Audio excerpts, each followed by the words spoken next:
গাছ মানুষের সাথে কথা বলতে পারে এমন ঘটনা আমরা জীবনে কোনোদিন দেখিও নাই, শোনাও নাই। তাই এই বছরে বাস্তব একটা ঘটনা ঘটে গিয়েছে গোপালগঞ্জ জেলায়। এই গোপালগঞ্জ জেলা যেই বাড়িতে গাছ মানুষের সঙ্গে কথা বলেছে, এটা বড় আশ্চর্যজনীয় অলৌকিক ঘটনা।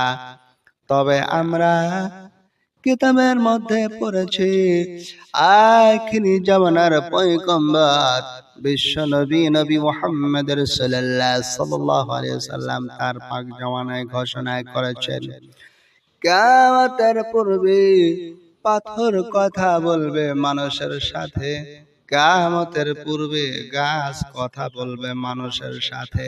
তবে গোপালগঞ্জ জেলায় যেমনি ভাবে কথা বলতেছে, গাছের ভিতরে যেমনি ভাবে আওয়াজ শোনা যাচ্ছে, এমনি ভাবে নয়। নবীজি বলেছেন, গাছ মানুষের সঙ্গে কথা বলবেন, সেই কথাগুলো গাছের আড়ালে ইহুদিরা পালায়ন করবে। কিয়ামতের পূর্বে মুসলিমদের সাথে ইহুদিদের যুদ্ধ হবে। আর সেই যুদ্ধের পরে যখন ইহুদিরা বিভিন্ন জায়গায় যখন পালায়ন করবে, গাছের আড়ালে পালায়ন করার সাথে সাথে গাছের জবান খুলে যাবে। গাছ বলবে, আমার পিছনে একজন ইহুদি লুকিয়ে আছে। এই কথা শোনার সঙ্গে সঙ্গে মুসলিমেরা সেই ইহুদিদেরকে তালাশ করে বের করে কতল করবে। ঠিক কিয়ামতের পূর্বে গাছ মানুষের সাথে এমনি ভাবে কথা বলবে। প্রশস্ত লম্বা চওড়া একটি পাথরের আড়ালেও যদি কোনো ইহুদি পালায়ন করে, ওই পাথরের জবান আমার আল্লাহ তাআলা খুলে দিবি।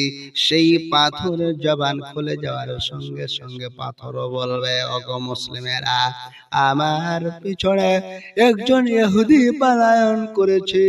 এই কথা শোনার সঙ্গে সঙ্গে মুসলিমেরা সেই ইহুদিকে পাথরের আড়াল থেকে বের করে সঙ্গে সঙ্গে কতল করে দেবে।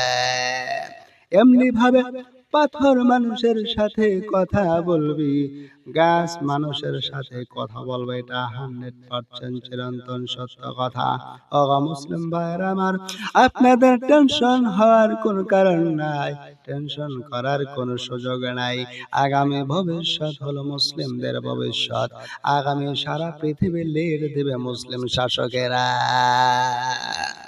কিন্তু বর্তমান সময়ে গোপালগঞ্জ যে গাছ কথা বলতেছে অথবা গাছের মধ্যে শব্দ পাওয়া যাচ্ছে, আমি মঈনুল ইসলাম শাহজাদপুরে হুজুর 100% আপনাদেরকে সঠিকভাবে এই কথা বলতে পারবো না যতক্ষণ পর্যন্ত আমি নিজে চোখে সেই গাছ না দেখতে পারবো, যতক্ষণ পর্যন্ত আমি নিজ কানে সেই গাছের কণ্ঠ না শুনতে পারবো, ততক্ষণ পর্যন্ত আপনাদেরকে শিওর করে বলতে পারবো না গোপালগঞ্জ জেলার গাছ আসলে কথা বলতেছে, এটা আমি বলতে পারবো না।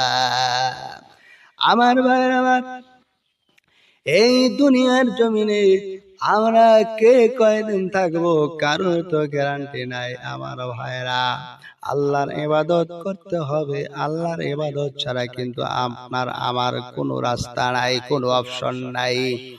কবিতার ভাষায় বলেন, गर्त में खा है सिरातल मुस्ताकिम मुस्तफारा रहनुमा कुन आयसालिन। হে জ্ঞানী লোক, তুমি যদি সঠিক পথ পেতে চাও তাহলে মুহাম্মাদি পথের অনুসন্ধান করো। মুহাম্মাদি পথে রয়েছে হলো জান্নাতের পথ, সিরাতাল মুস্তাকিমের পথ। দুনিয়ার জমিনে আজা বাবা, গাজা বাবা, ল্যাংটা বাবা, তাহেরি বাবা, যত প্রকার বাবার কথাই তোমরা স্মরণ করো না কেন, কোনো লাভ হবে না।